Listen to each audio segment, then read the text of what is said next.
வீர தீர சூரன். இந்த படத்து மேல ஒரு மிகப்பெரிய எக்ஸ்பெக்டேஷன் சியான் விக்ரம் ஃபேன்ஸ் மத்தியில இருக்கு. ஏன்னா, அவங்களுடைய எக்ஸ்பெக்டேஷன் அப்படின்றது லாஸ்ட்டா தங்கலான் படத்து மேல இருந்தது.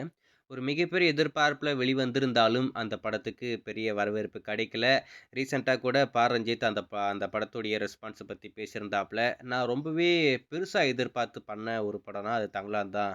ஆனா, அந்த படத்துக்கு ஏன் ஆடியன்ஸ் மத்தியில ஆடியன்ஸ் கிட்ட அந்த படம் போய் சேரலன்னு சொல்லிட்டு எனக்கு ஒண்ணுமே புரியல அப்படின்ற மாரி ரொம்ப ஃபீல் பண்ணி பேசியிருந்தாப்புல.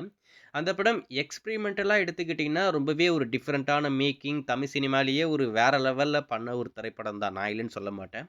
ஆனா, அத அவங்க படமா பண்ண விதம் ஏதோ மாரி இருந்தது. அந்த கதைய சொன்ன விதமும் யாருக்கும் பெருசா புரியல. ஏதோ குழப்பிக்கிட்டு என்னடா இது அப்படின்ற மாரிலாம் இருந்ததுனால, அந்த படத்துக்கு பெரிய வரவேற்பு இங்க கிடைக்கல. படத்துக்கும் பெரிய ரெஸ்பான்ஸ் இல்ல. படமும் பெருசா போல. வர்த்தக ரீதியாவும் ஒரு மிகப்பெரிய தோல்வி பெற்ற படமா மாறிப்போச்சு. ஆனா, இந்த வீர தீர சூரன் டெஃபினட்டா சியான் விக்ரமுக்கு ஒரு மிகப்பெரிய கம்பேக்கா அமையக்கூடிய ஒரு படமாகவும், அவருக்கு ரொம்ப நாளுக்கு அப்புறமா தியேட்டர்ல ஹிட் ஆகக்கூடிய ஒரு படமாகவும் அமையும் அப்படின்ற மாரி எதிர்பார்க்கப்படுது. அதுல குறிப்பா இது வந்து பார்ட் 2, பார்ட் 1 அதுக்கப்புறமா தான் பண்ண போறாங்க.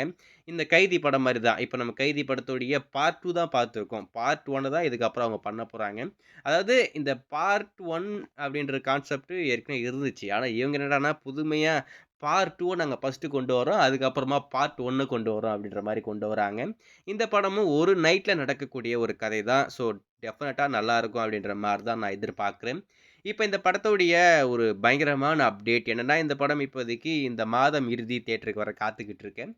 இருந்தாலும் அந்த படத்துடைய ப்ரமோஷன் ஒர்க் பெருசா அவங்க ஸ்டார்ட் பண்ண மாரியே தெரியல. ஸோ, இப்போ இந்த படத்துடைய பிரம்மாண்டமான ஆடியோ, அதுக்கடுத்து ட்ரைலர் லான்ச் ஈவென்ட்ட வச்சிருக்காங்க. மார்ச் 20 இந்த படத்துடைய ட்ரைலர், அதுக்கடுத்து ஆடியோ இது 2த்தையுமே லான்ச் பண்றாங்க. கண்டிப்பா நல்லாருக்கும் அப்படின்ற மாரி எதிர்பார்க்குறேன். வெயிட் பண்ணி பார்ப்போம்.